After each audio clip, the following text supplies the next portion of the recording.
Sure. Many people do, Gail said. That will be nice for you to have your roommate back in town.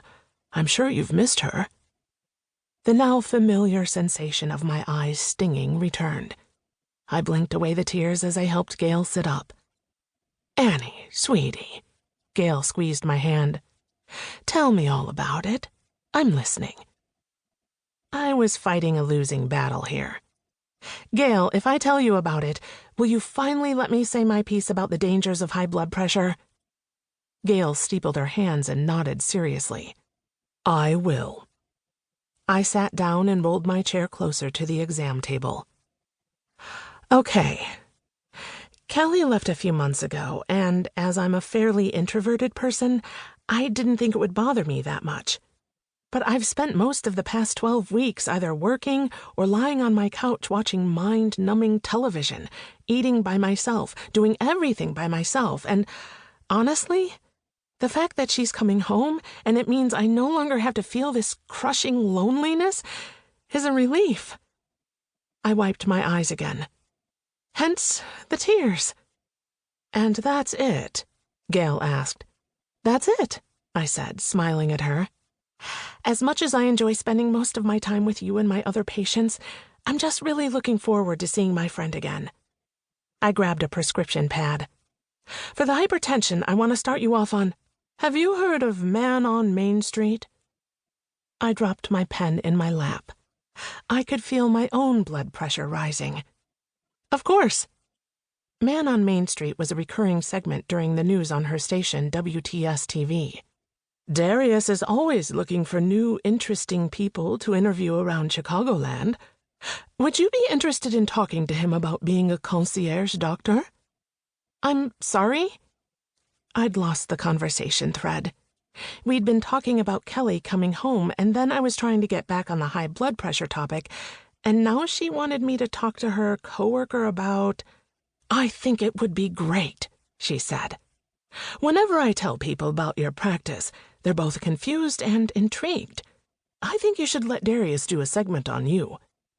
If I agree to this, will you finally, let me tell you about how your job stress and sodium intake might be affecting your health and how I'd like you to make sure you get regular exercise while also taking a thiazide diuretic? Yes, she said. Even though going on TV was the absolute last thing I'd ever consider, a promise was a promise.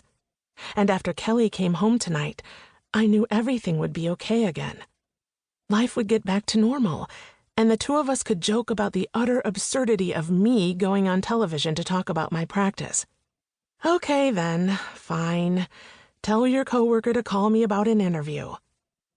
The things I was willing to do for my patients. Chapter 2. Crimpin' ain't easy. Alexa, I said in the odd authoritative voice I always used when I spoke to my virtual assistant. Shuffle songs from Phil Collins. No one could tell me I didn't know how to party. As the opening strains of In the Air Tonight pumped through my speakers, I made sure the house was ready for Kelly's homecoming.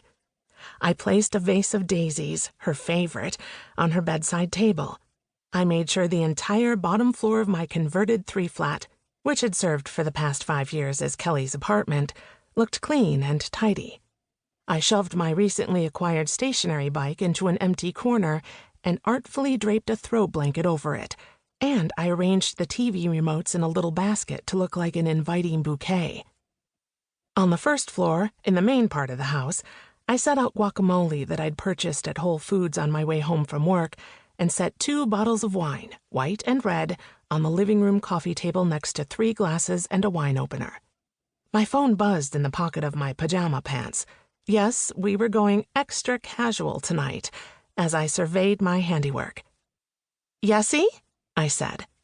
I'd invited my other BFF from college, Yessie, over tonight to help welcome Kelly back to the city. I hadn't spent much quality time with Yessie in the past few months either. She had a baby about 6 months ago and was now back at work, juggling her child, her marriage, and her career as a high-powered corporate attorney. But tonight, she said she'd be here for Kelly. Annie? Yessie's voice.